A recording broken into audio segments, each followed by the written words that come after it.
আসসালামু আলাইকুম সবাইকে। আজকে আমি নতুন আরেকটি ভিডিও নিয়ে আপনাদের সামনে এসেছি। আজকে আমি বানাবো ঘরোয়াভাবে চিকেন পাকোড়া। তো চিকেন পাকোড়া করার জন্য আমি এখানে চিকেন নিয়েছি। আমি মুরগির বুকের মাংস নিয়েছি, 500 গ্রামের মতো চিকেন নিয়েছি। নিয়েছি আমি মুরগির বুকের অংশটা। তো এখানে নেওয়ার পরে এটা আমি ম্যারিনেট করব, যার কারণে আমি প্রথমে দিব সামান্য পরিমাণ লবণ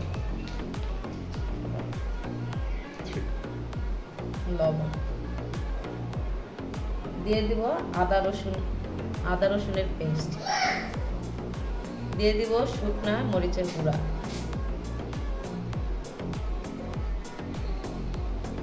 ধনিয়া গুঁড়া, এবার দিব সামান্য একটু সয়া সস। এবার সবগুলো উপকরণ ভালোভাবে মেখে নিব।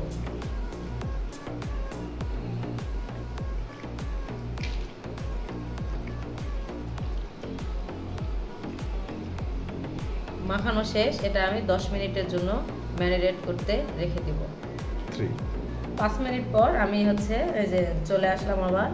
তো এখন এখানে আমি কিছু শুকনো উপকরণ ব্যবহার করব। তো এখানে দিয়ে দিব 2 চামচের মতো ময়দা, দিয়ে দিব কর্নফ্লাওয়ার,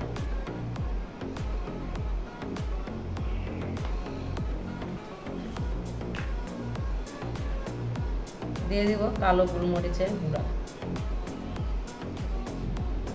দিয়ে দিব একটা ডিম। এবার শুকনো উপকরণগুলো ভালোভাবে চিকেনের সাথে মেখে নিব।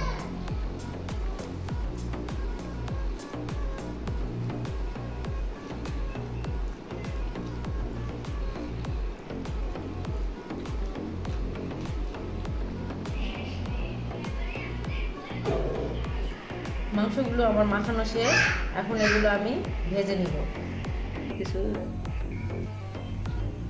তেলটা আমার গরম হয়ে গেছে, এখন আমি একটা একটা করে চিকেন দিয়ে দেবো তেলের মধ্যে।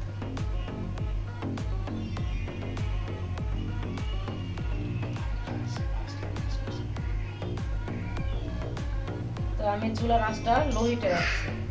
চুলার আঁচটা সবসময় আপনারা চেষ্টা করবেন লো হিটে রাখার, তাহলে চিকেনটা ভেতর থেকে সেদ্ধ হবে প্লাস মুচমুচে হবে খেতে।